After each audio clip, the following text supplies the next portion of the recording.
The following program is sponsored by Fullerton Financial Planning.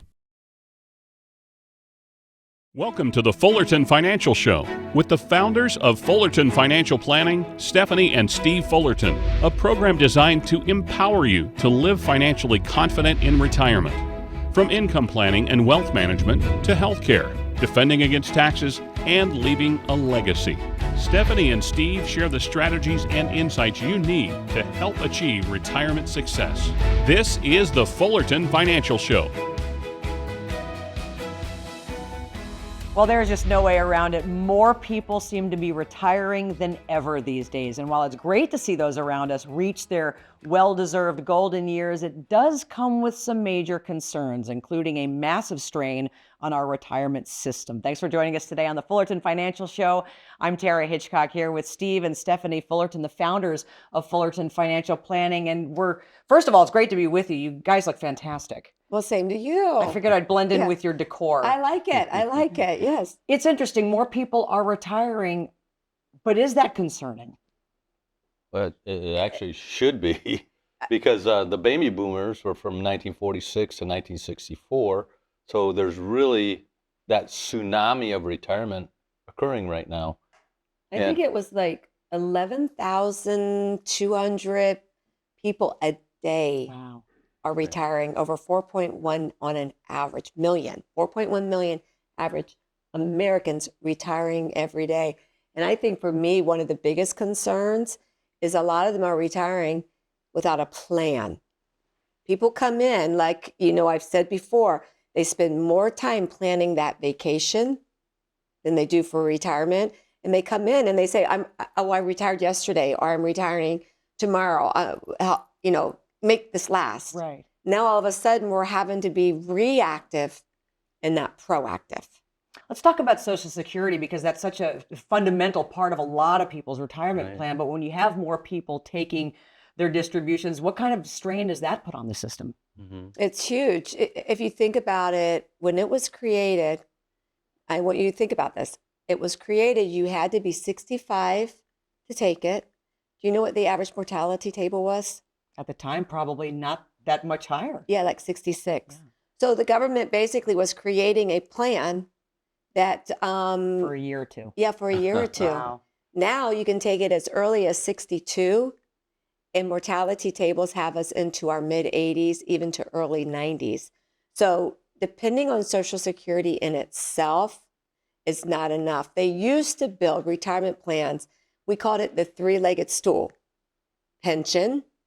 Well, pensions aren't like they used to be. Social Security, and then maybe some high interest rates inside of your checking or your savings or your money market. That three-legged stool is eroded. You can no longer build retirement plans like that. Right. It's really, it comes down to a math problem.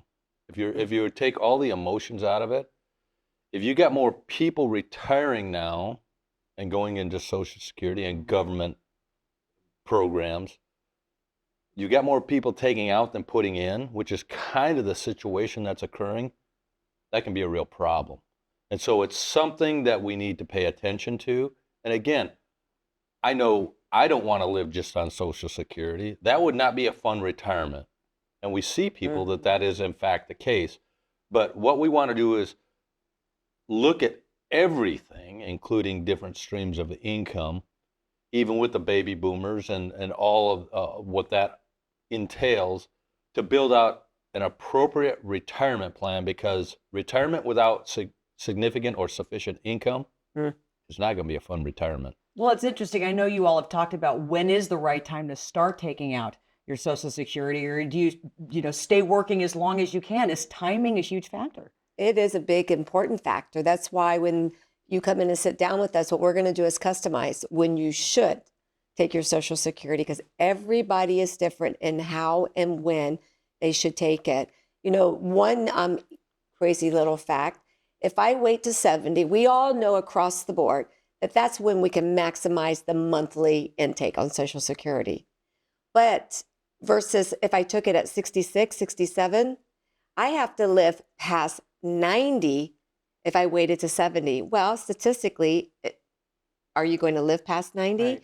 So we look at it individual. And maybe in some cases, you do a suspend where the spouse starts, he stops, the other spouse gets 50% of that. So there's a lot of different ways, over like 500 different ways to take Social Security. Well, you mentioned it's a math. It basically Yes. comes down to math. So Right. if you're not great at math, okay, but if you're not great at math, what are some things that you can be doing to make sure that you do know how to solve this math equation? Well, we do this quite frequently with people that come in. Is we have software that's able to show you the numbers. Again, let's just take emotion out of it and get down just to the brass tacks of numbers and math, and show you, what if I take my Social Security here, or what if I delay it here, or what if I delay it there? It just gets down to math. And another use of Social Security, I'll put it this way, because when a spouse dies, a lot of people don't understand when there is a surviving spouse, and with two Social Securities, you get to keep the higher of the two, which means you lose the lower of the two. So there's some income replacement. So sometimes delaying it, or one of the spouses delaying it, can be a good income legacy when a spouse passes away. And I think it's important, though, to add that our viewers don't miss, is that it is very dangerous to count on Social Security as your sole income. Absolutely. So you want to make sure that we're looking at 401ks, Roth IRAs. If you're fortunate to get into a pension, what are the other different buckets? We always like to try to have up to 5 different ways to receive income in retirement, whether that's going to come from real estate investments, your Social Security, a pension, maybe annuities, maybe it's your investment accounts. Super important that you have diversification, not solely dependent on one resource. But that's another reason why going to Fullerton Financial Planning is helpful, because while that sounds intimidating for some people watching, you start one piece at a time. All right, we'll be right back. There's a lot more to talk about. By the way, thank you for your great insights. Coming up, Stephanie and I are going to talk about some retirement issues specifically facing women. And later in the Fullerton Factor, we'll talk about tips for how to make your way back down the retirement mountain after you have reached the summit. There's a lot coming up on the Fullerton Financial Show. Stay with us.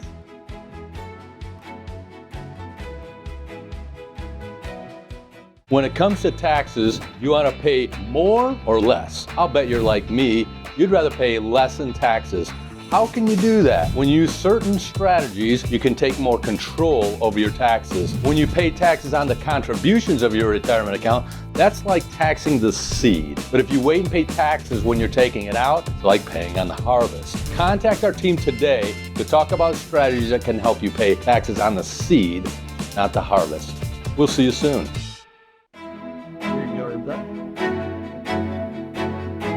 Welcome back to the Fullerton Financial Show. We are now in the Women's Wealth segment. I'm here with just Stephanie Fullerton because we're talking about some of the unique challenges that women face as it relates to retirement. And this is interesting. A lot of times women just take a back seat. In fact, only 34% of females feel comfortable making investment decisions. What do you make of that? It's unfortunate, but it's true. I think women tend to be less involved. It's not that they know less, it's just that they tend to be less involved than invested in men. I think women tend to save more, although don't ask Steve that statistic, because he would say, nope, she spends more, than in our marriage. But women, I find a study say that women are less risky. Absolutely. Very seldom am I sitting down with a couple and the woman will be less risky. So one of the things that we start out when I'm talking to a couple, whether they're married or, whatever the situation is, I'm going to find out not just what their risk level is as a couple, but what is their individual risk? Because that's super important.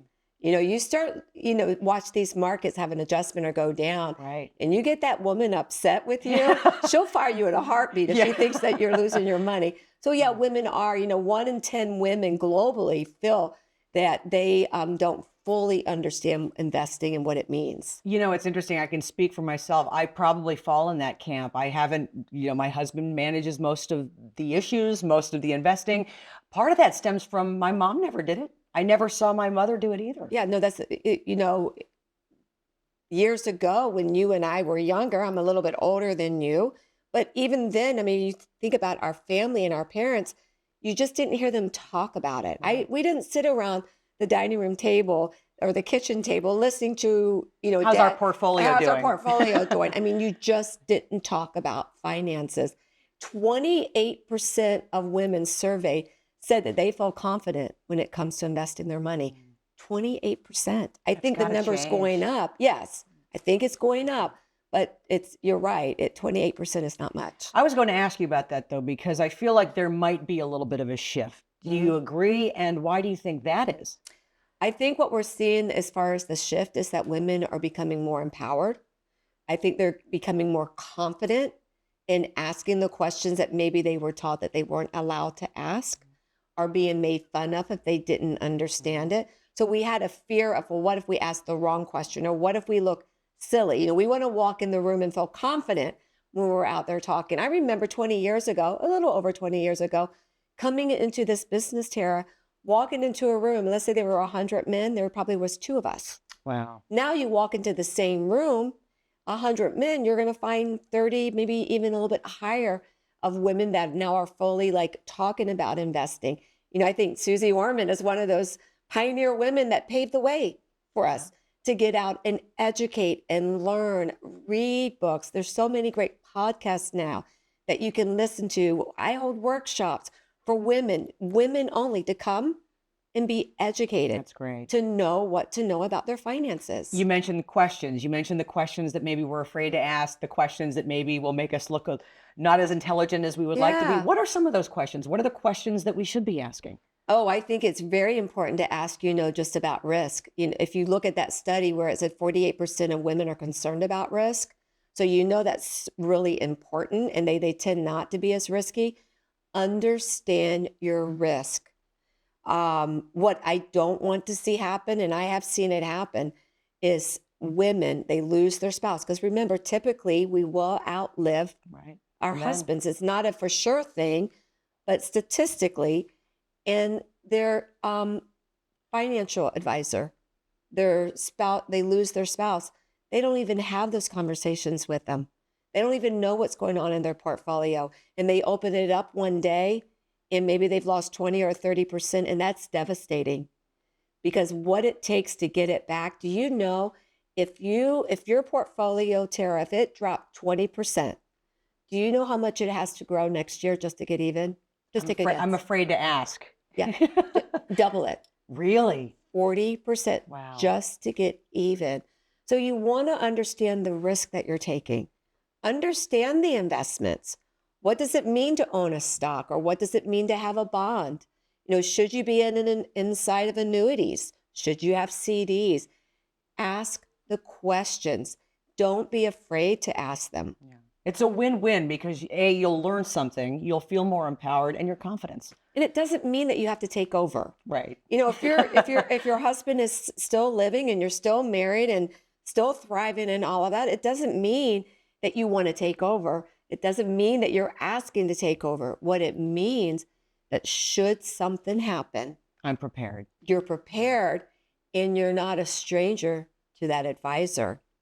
Because I will tell you, it is not uncommon for that spouse to pass away and you not even hear from that advisor until you need him. Yeah, you do not want to be put in that position. Yeah. Stephanie, thank you so much. We'll be right back. Straight ahead in the Fullerton Factor, after years of building up your savings and maybe reaching the retirement summit, how do you make your way back down the mountain? And what does that even mean? Steve and Stephanie will explain. That's next in the Fullerton Factor. And still to come, we answer your most pressing retirement questions. It's our Q&A segment right here on the Fullerton Financial Show.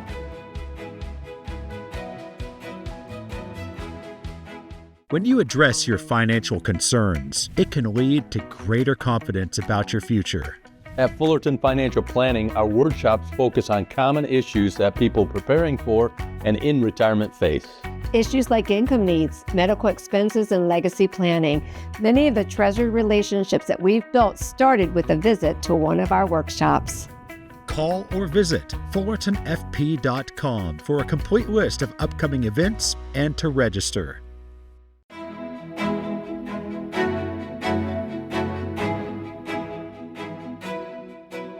Welcome back to the show. In today's Fullerton Factor, okay, you've built your wealth, you've climbed up that mountain. Now Stephanie is going to help guide you back down the retirement mountain. Stephanie? Thanks, Tara. Today on the Fullerton Factor, I'm here to tell you about the retirement mountain. You've heard before about how retirement is a journey. It's true. Just like climbing a mountain, there are 3 distinct phases of the retirement mountain, and they're all very different. So let's take a look. First, there's the part we all know about, climbing up the mountain on the way to the top. In terms of retirement, this is what we call the accumulation phase. This is where we're still working and you're saving for retirement, you're making investments, and you're pushing toward the day when we finally reach the top. Then one day you look around and you realize you did it. It's here, retirement. You reached the top of the mountain.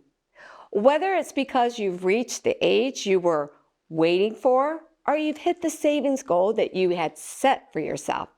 This is the big day that you get to stop working and retire. Now, many people think that's it.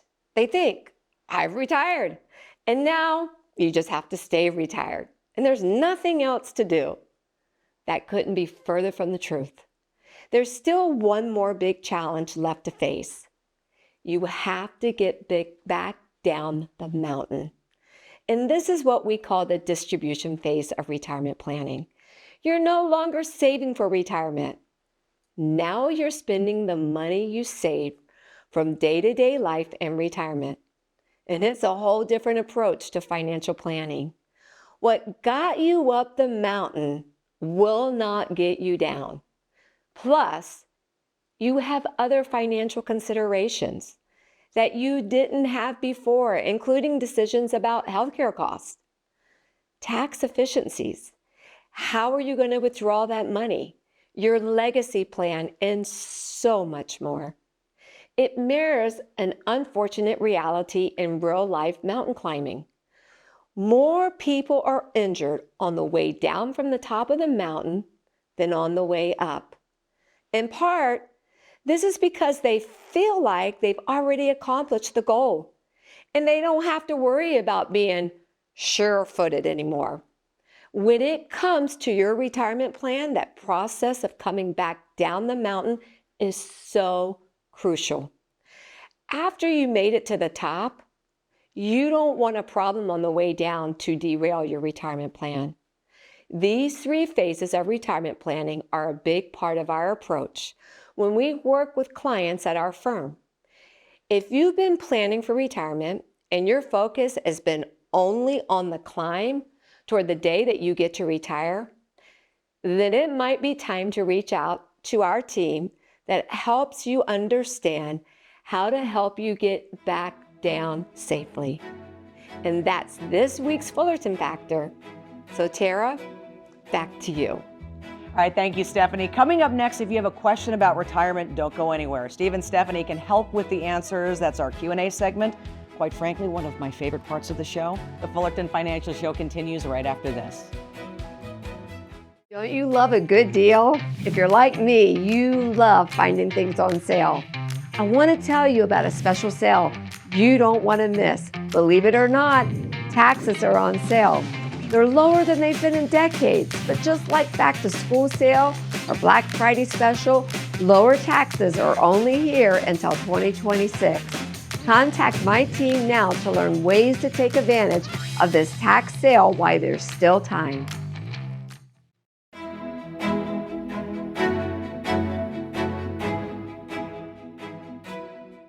Welcome back, everyone. Back here with Stephanie and Steve Fullerton. Time to answer your retirement questions. And as much as I enjoy this show, this honestly might be one of my favorite parts. Are you all ready? Yes. For some questions from viewers? Our first one comes from Dana in Peoria.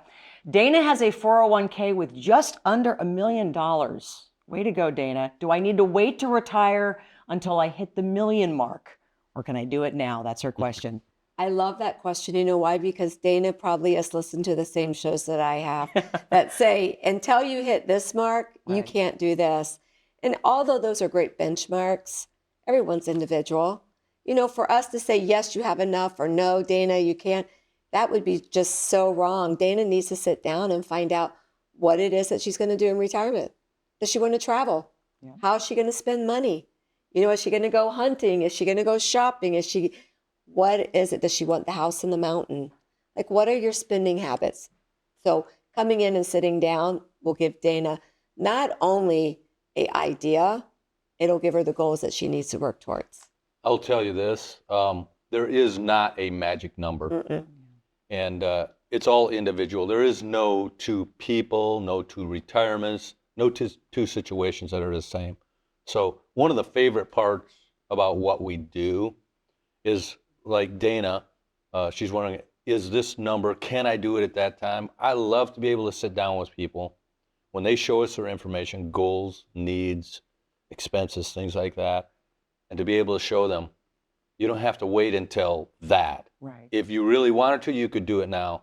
And just to watch them transition from, oh, I have to go to work every day, to I can go to work if I want to. It's Nice. such a psychologically great thing.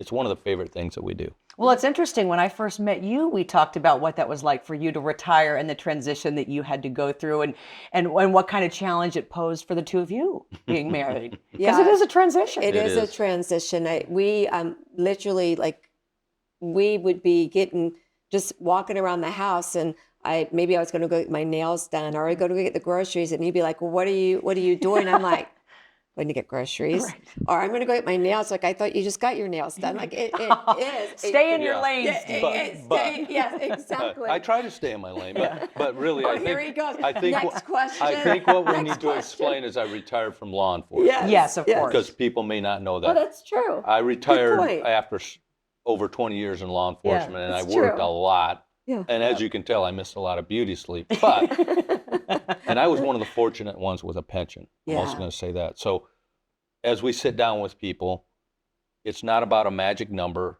It's not about copying anything else. It's really individualized to take a look at our people that are sitting in front of us and go, this is how you can do it if you want to.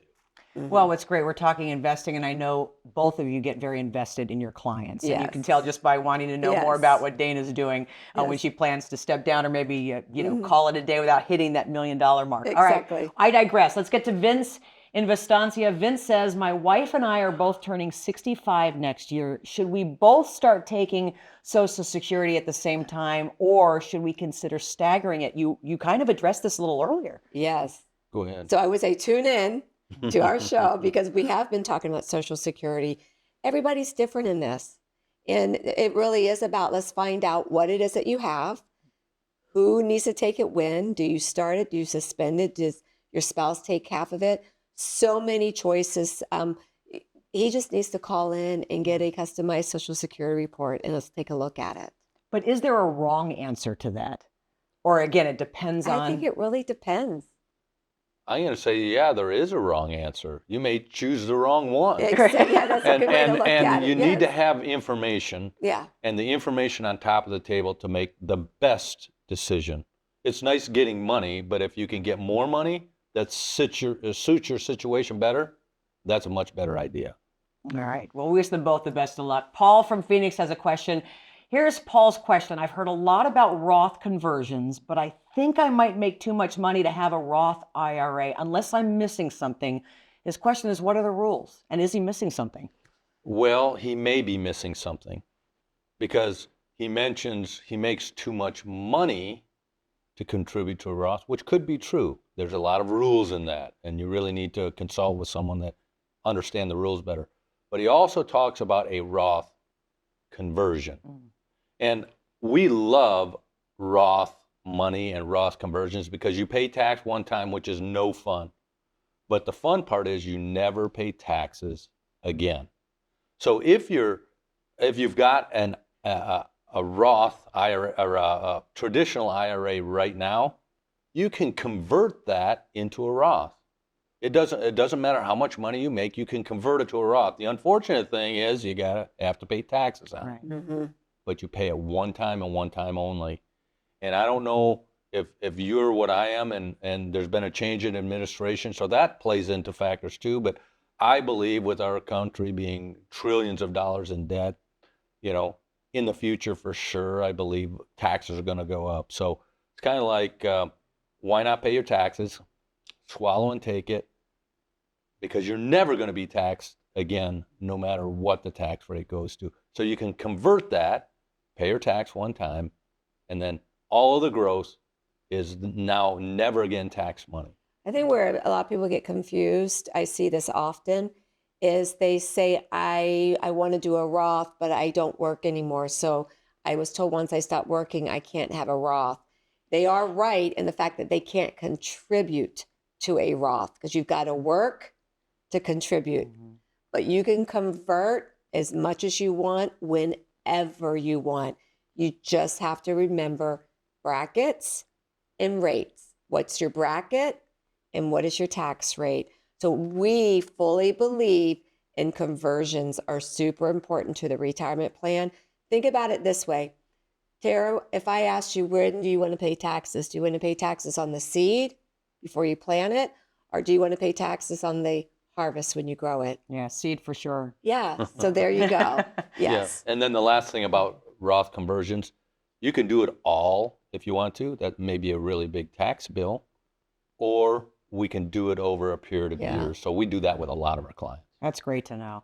Finally, Irene in Westbrook asks, can my capital gains push me into a higher tax bracket?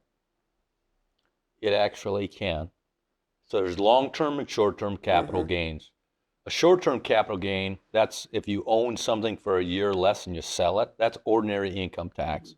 Long-term capital gains is over a year. I own it over a year and then I sell it. And that's either at a 15% or 20% tax bracket. So absolutely it can. There's a lot of different ways that we can, I'll call it attack that or address capital gains and ordinary income. But that gets pretty complicated. That would probably be something you would want to sit down with an advisor to take a look at. And the great thing again is that at Fullerton Financial, we have tax firm, we have estate planning, we have retirement planning. So you can come into our firm and basically have everything that you need looked at right then and there. You've made it easy for us. Yeah. Although I do feel like I've been in class. Yes, these you last have few been. minutes. You have Learned a been. lot. Yes. Appreciate the answers, of course. All right, if you want to learn ways to generate lifetime income, potentially reduce your tax bill, and help maintain your lifestyle in retirement, reach out now. Steve, Stephanie, and the team are ready to help you start building a retirement plan designed to help you flourish in retirement.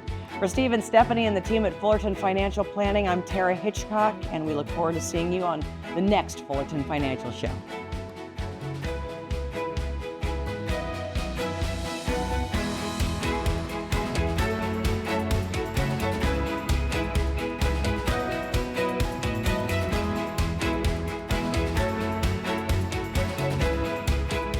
The preceding program was sponsored by Fullerton Financial Planning.